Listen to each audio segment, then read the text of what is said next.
The space station floated silently in the darkness between stars.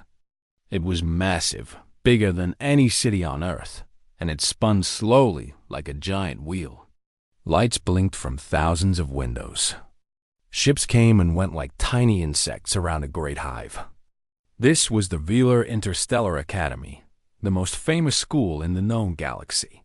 Young beings from hundreds of different worlds came here to learn, to grow, and to build friendships across species.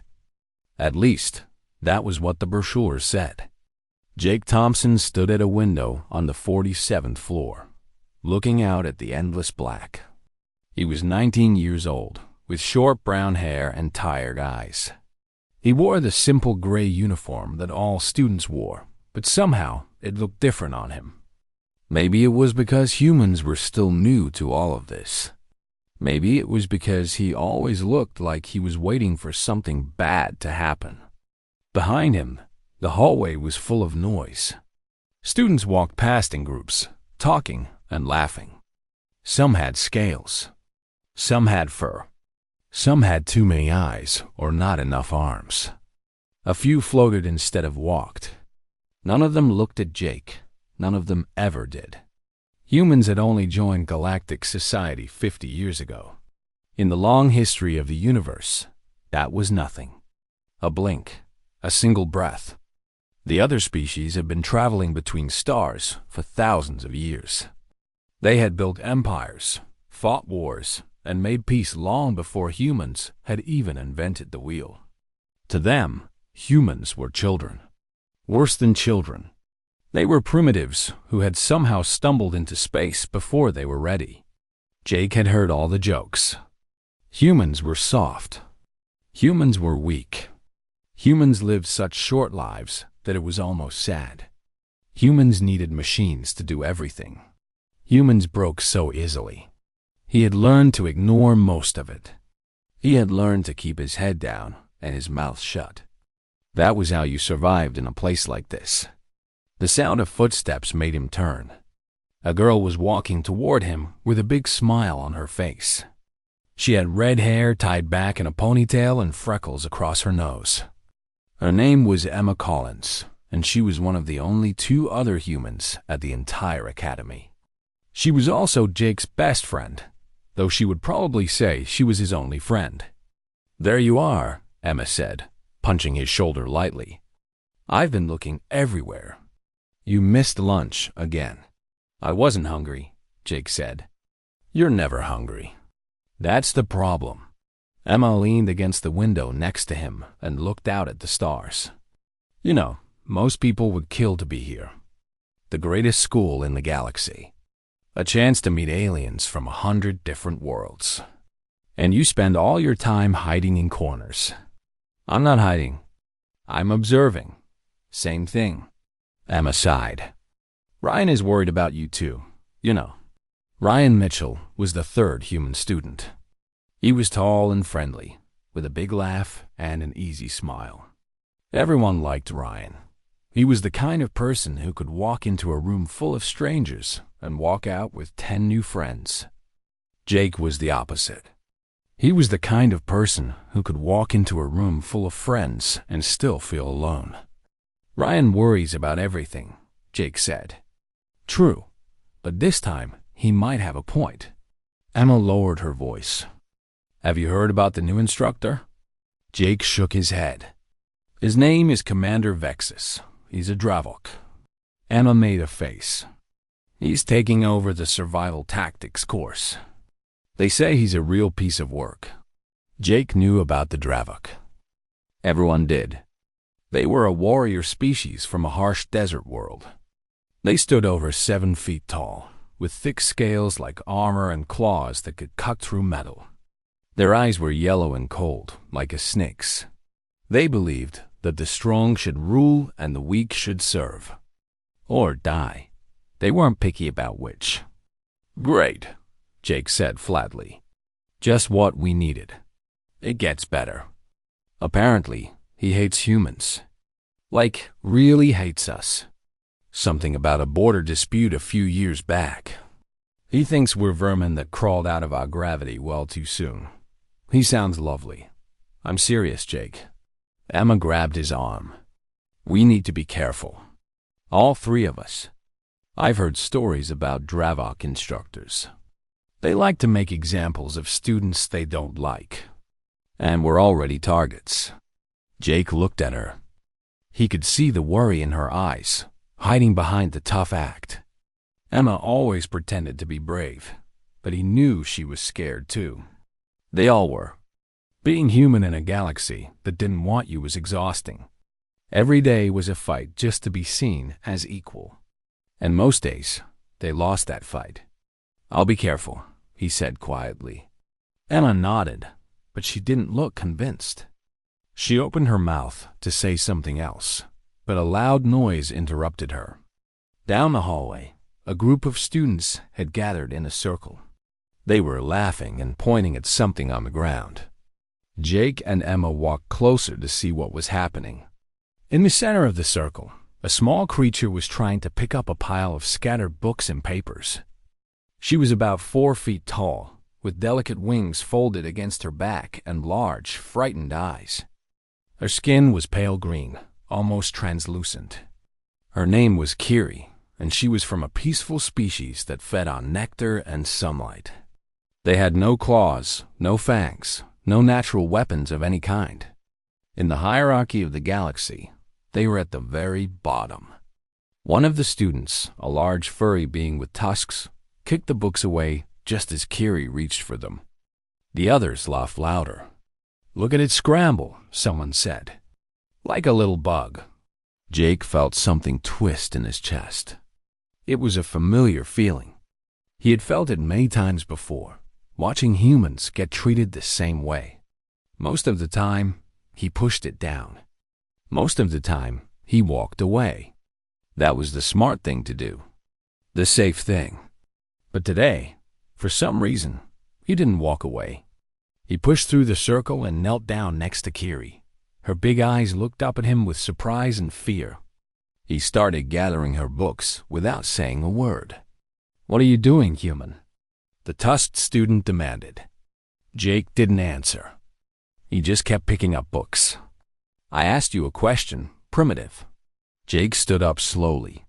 He handed the books to Kiri, who clutched them to her chest like a shield. Then he turned to face the tusked student. The alien was twice his size, with muscles that could probably crush bones. Jake looked him right in the eyes. Leave her alone, he said quietly. For a long moment, nobody moved. The tusked student stared at Jake like he couldn't believe what he was hearing. Then he snorted and turned away. Not worth my time, he muttered. Humans and their pets. The crowd broke apart. Emma appeared at Jake's side, her face pale. Are you crazy? She whispered. Maybe he was. Jake watched Kiri hurry away down the corridor, still clutching her books. She looked back once and gave him a tiny nod of thanks. Jake nodded back. He had a feeling things were about to get much harder. But for the first time in a long time, he didn't feel like hiding. The classroom was cold. Not just in temperature, but in feeling. The walls were gray metal, and the lights were harsh and white. There were no windows. Rows of seats climbed upward like stairs in a theater, and at the bottom stood a wide platform where instructors gave their lessons. Today, nearly 100 students filled those seats. They came from dozens of different worlds, with different bodies and different faces, but they all shared one thing in common. They were all afraid. Jake sat near the back with Emma on his left and Ryan on his right. Ryan was bouncing his leg nervously, a habit he had when he was stressed. Emma sat perfectly still, her eyes fixed on the empty platform below. They had heard the rumors. They knew what was coming. The door at the side of the platform slid open with a hiss. Commander Vexus walked in. He was bigger than Jake had expected. The Dravok stood over 7 feet tall, with shoulders as wide as a doorway. His scales were dark green, almost black, and they covered his body like plates of armor. His eyes were bright yellow with slits for pupils. and they moved across the room slowly, taking in every face. His mouth was full of teeth that looked sharp enough to bite through steel. He wore no uniform, just simple black clothes that showed off the muscles underneath. A long scar ran down the left side of his face, from his eye to his jaw. Nobody made a sound. Vexus walked to the center of the platform and stood there for a long moment, just looking at them. When he finally spoke, his voice was low and rough, like stones grinding together. "I am Commander Vexus. I will be teaching this course for the remainder of the term. Your previous instructor has been reassigned." He paused. "Some of you may have heard things about me. I want you to know that all of them are true." A few students shifted uncomfortably in their seats. This course is called Survival Tactics. But let me be clear about something. I am not here to teach you tactics. Tactics can be learned from books. I am here to teach you about survival itself. He began to pace slowly across the platform. In the real galaxy, there are no rules. There is no fairness. There is only the strong and the weak, the hunters and the prey. Some species are born to rule. Others are born to serve. And some, he smiled, showing all of his teeth. Some are born to be eaten.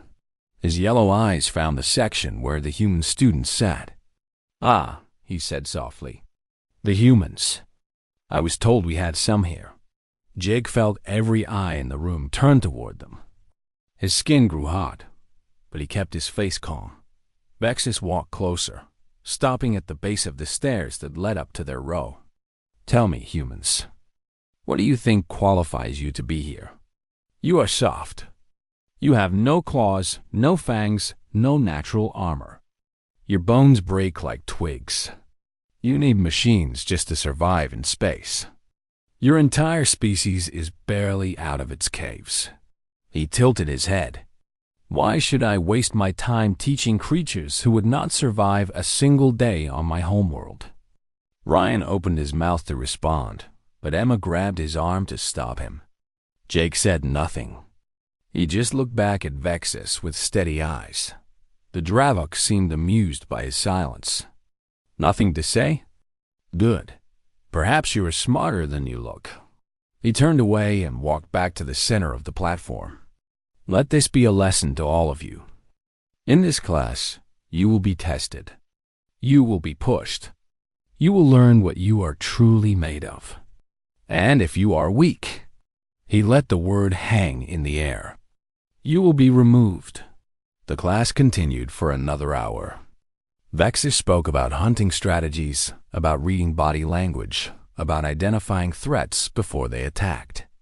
It might have been interesting if it wasn't so terrifying. Every few minutes, he would pick a student at random and ask them a question. If they answered wrong, or too slowly, he would mock them in front of everyone. A bird-like student started crying after he called her. Species flying snacks. A rock creature with crystal. Skin was told his kind were only useful as building materials, but he saved his worst treatment for Kiri, the small-winged. Girl sat near the front of the class, trying to make herself as small as possible. It didn't work.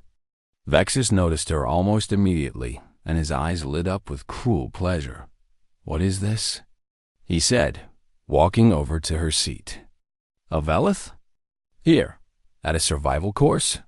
He laughed, a harsh sound that hurt to hear. "Your species eats flowers and runs from shadows. What could you possibly hope to learn here?" Kiri didn't answer. She was shaking so hard that her wings made a soft buzzing sound. "Stand up," Vexus commanded. Slowly, Kiri stood. She barely came up to his chest. Her big eyes were wet with tears she was trying not to shed. "Look at this," Vexus said to the class, gesturing at her. "This is what a prey species looks like. No strength, no speed, no weapons.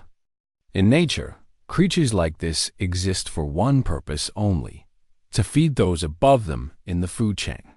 He leaned down until his face was inches from hers. "Tell me, little flower eater, do you know what my people used to do with species like yours?" Kiri made a small sound, almost like a squeak. "We hunted them for sport." Jake's hands tightened into fists under his desk. Beside him, Emma was breathing hard, her face red with anger. Even Ryan, who always tried to see the best in everyone, looked sick. Vexus straightened up and waved dismissively at Kiri. "Sit down. Looking at you makes me hungry." The class ended eventually, though it felt like it lasted forever. Students filed out in silence, none of them looking at each other. Jake stayed in his seat until most of them had left. He was watching Kiri, who was still sitting near the front, her shoulders shaking with silent sobs. "Jake," Emma said quietly, "we should go, in a minute." He stood up and walked down the stairs to where Kiri sat. She looked up at him with those big, frightened eyes. Green tears were running down her cheeks. "Are you okay?" Jake asked. It was a stupid question. Of course she wasn't okay. But it was all he could think to say. Kiri wiped her face with trembling hands. "Thank you. For the other day. With my books. Don't mention it. Why did you help me?" She looked genuinely confused. "No one ever helps me. Not here." Jake thought about it for a moment. "Because someone should," he said finally. A sound from the doorway made them both look up. Vexus was standing there, watching them. His yellow eyes moved from Jake to Kiri and back again. A small smile crossed his face. "How touching," he said. "The primitive protecting the prey." He walked closer, his footsteps heavy on the metal floor. "Tell me, human, do you think you can save her? Do you think you can save anyone?" He stopped right in front of Jake, towering over him. "You cannot even save yourself." Jake didn't back away. He met the Dravoke's eyes without flinching.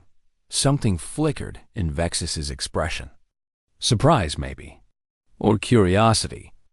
Then it was gone, replaced by cold amusement. "Interesting," he murmured.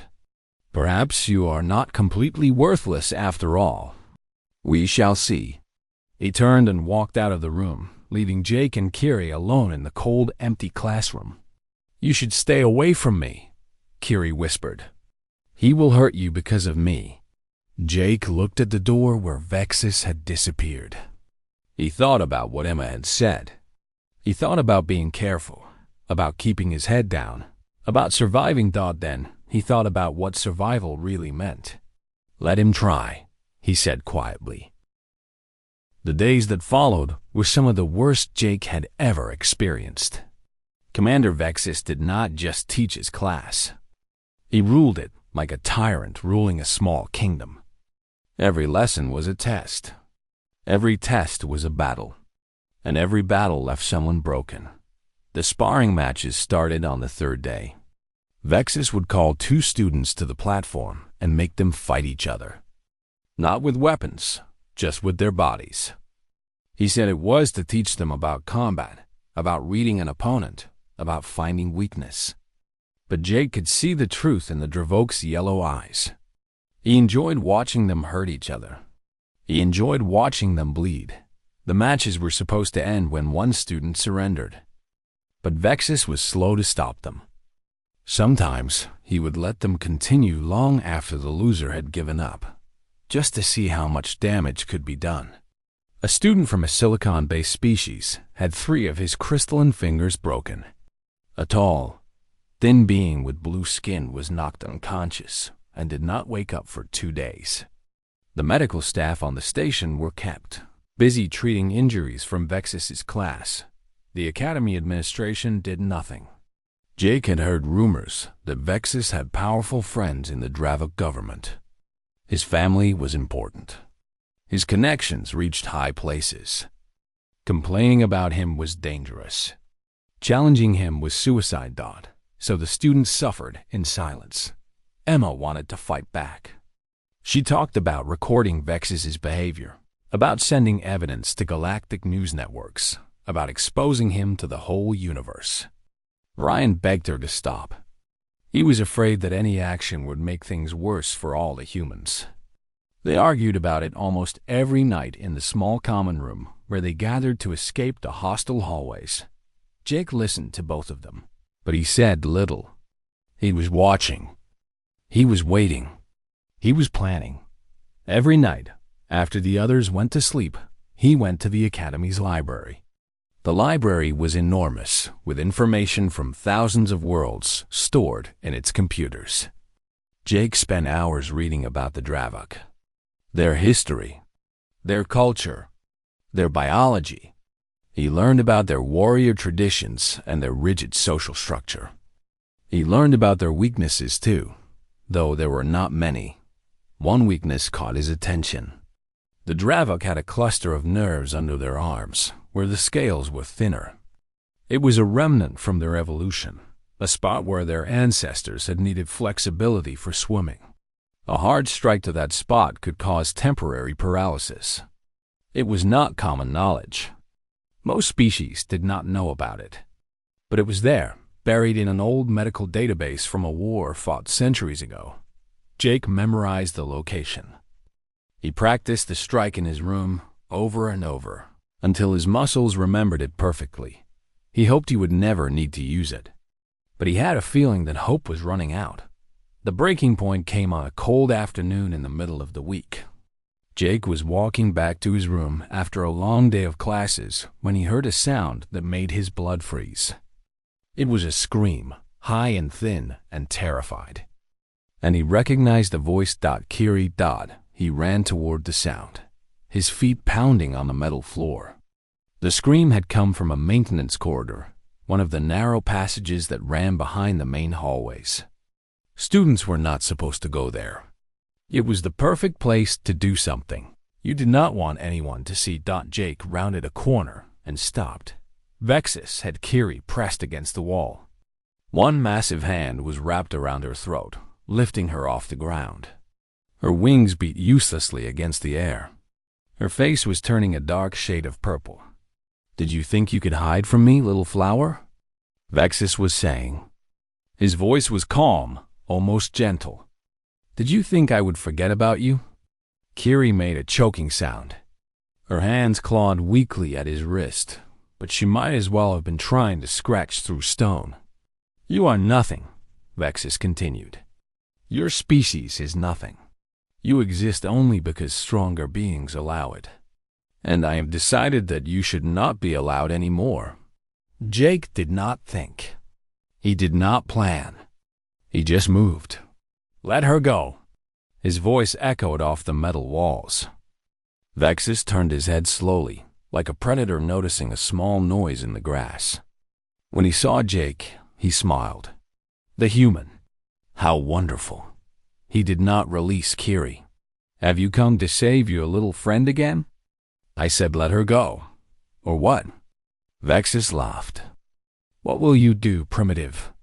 Bleed on me?" Jake took a step closer. His heart was beating so fast it felt like it might burst out of his chest. His hands were shaking. Every instinct in his body was screaming at him to run, to hide, to save himself. But he could not. Not this time.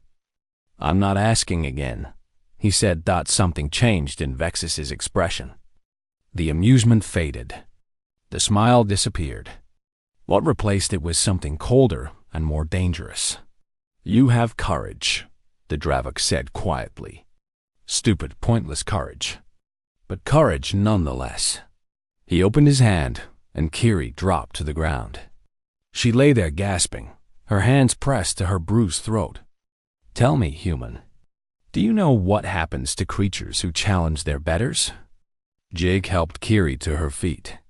She was crying again, but she managed to stand. "Go," Jake told her. "Find Emma and Ryan. Tell them what happened. But go." Kiri looked at him with those big, wet eyes. Then she nodded and ran, her footsteps fading into the distance. Jake turned back to Vexus. They were alone now, in the narrow corridor with its flickering lights and its cold walls.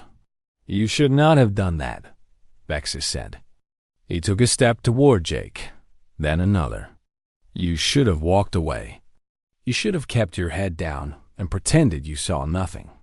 That is what your kind is good at, yes. Pretending, hiding, surviving by being too small to notice. Maybe, Jake said. But not today. Vexus stopped right in front of him. Up close, the Dravok was even more terrifying. His scales gleamed like dark metal. His teeth were like rows of knives. His claws could have torn Jake apart in seconds. Tomorrow, Vexus said, we have a special class. A demonstration. I will show the students what real combat looks like. He leaned down until his face was inches from Jake's. His breath smelled like meat. I will need a volunteer. Someone to help me demonstrate. I think you would be perfect. Jake did not look away. Fine. Vexus blinked. Whatever he had expected, it was not that. Fine? He repeated. I'll do it. I'll be your volunteer. For a long moment, the Dravok just stared at him. Then he laughed, a deep rumbling sound that filled the corridor. You are either very brave or very stupid, he said. I cannot decide which. Maybe both, Jake said. Vexus straightened up. He was still smiling, but now there was something else in his eyes. Interest, curiosity, and just a tiny hint of respect. Tomorrow then, human, we will see what you are made of. He turned and walked away, his heavy footsteps echoing off the walls. Try not to die too quickly. It would be embarrassing for both of us. Jake stood alone in the corridor for a long time after Vexus left. His hands had stopped shaking. His heartbeat had slowed. He felt strangely calm, like he had stepped off a cliff and was floating in the air before the fall. Tomorrow, he would fight a monster. Tomorrow, he would probably lose. Tomorrow, he might die out, but for the first time since arriving at this station, Jake Thompson did not feel afraid. He felt something else instead. Something he had almost forgotten. He felt alive. The classroom was full. Every seat was taken, and more students stood along the walls. Word had spread through the station like fire through dry grass. The human had challenged Commander Vexus. The human was going to fight him. Nobody wanted to miss it. Jake stood at the edge of the platform, looking out at the crowd. He could see faces from every corner of the galaxy. Some looked excited, hungry for violence. Some looked worried. A few looked almost hopeful, like they wanted to believe that someone could stand up to Vexus and survive. Emma and Ryan were in the front row. Emma's face was pale and tight with fear. She had begged him not to do this. She had cried and shouted and called him every name she could think of. In the end, she had hugged him and told him she would be there no matter what happened. Ryan sat beside her, his hands folded in his lap, his eyes red from a sleepless night. Kiri was there too, near the back. Her throat was still bruised from yesterday, covered with a dark purple mark in the shape of Vexus's hand. She watched Jake with those big eyes, and he could see the guilt in them. She thought this was her fault. She thought he was going to die because of her. Jake gave her a small nod. It's okay, the nod said. This was my choice. The door at the side of the platform slid open, and Vexus walked in. The room went silent instantly. The Dravok looked even bigger today, if that was possible. He had removed his shirt, revealing the full extent of his scaled body. Muscles rippled under his dark green armor. His claws gleamed in the harsh light. He looked like a weapon that had been shaped into the form of a living creature. Today, Vexus announced, his voice filling the room, we will have a special demonstration. You have been learning theory for too long. It is time to see real combat, real survival. He turned and looked at Jake with those cold yellow eyes. And we have a volunteer. He gestured toward the platform. Come, human. Show us what your species is made of. Jake walked to the center of the platform. His steps were steady, but his heart was pounding in his chest like a drum. He could feel the eyes of every student on him. He could hear the whispers and the murmurs. Most of them were probably betting on how long he would last. Not if he would win, but how quickly he would lose. Vexus circled him slowly, like a predator examining its prey. Look at this, students. Soft skin, weak bones. No claws, no fangs, no natural protection of any kind. He stopped directly in front of Jake. This is what humans call a fighter.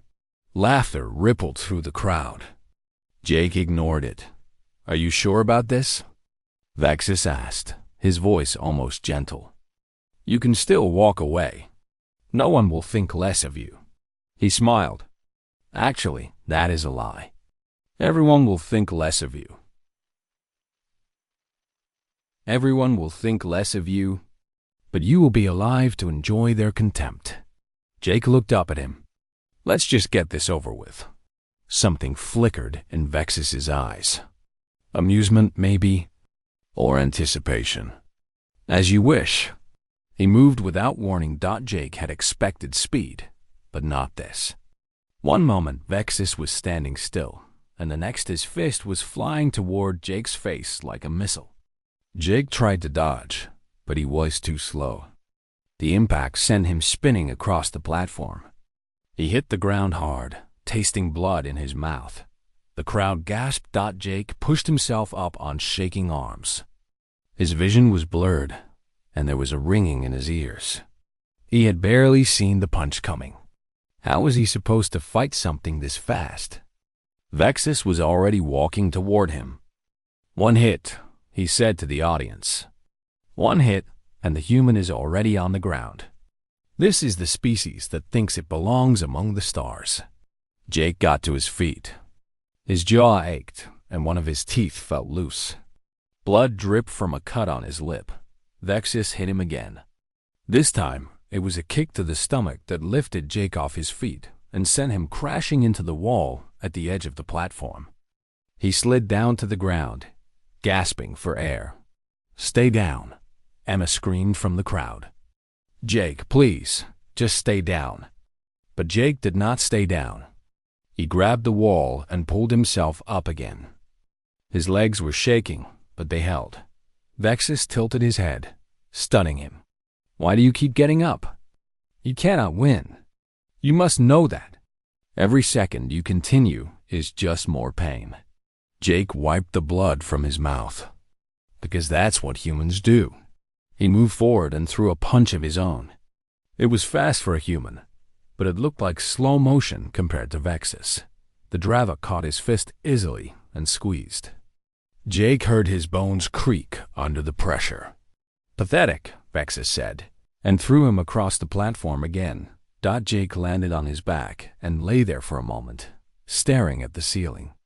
Everything hurt. His hand felt like it might be broken. His ribs ached with every breath. He could taste blood running down the back of his throat. He got up. The crowd had gone quiet. Even the ones who had been laughing before were silent now. They were watching something they had never seen before. They were watching someone refuse to die. Vexus was no longer smiling. What is wrong with you? He demanded. Why won't you stay down? What do you hope to accomplish?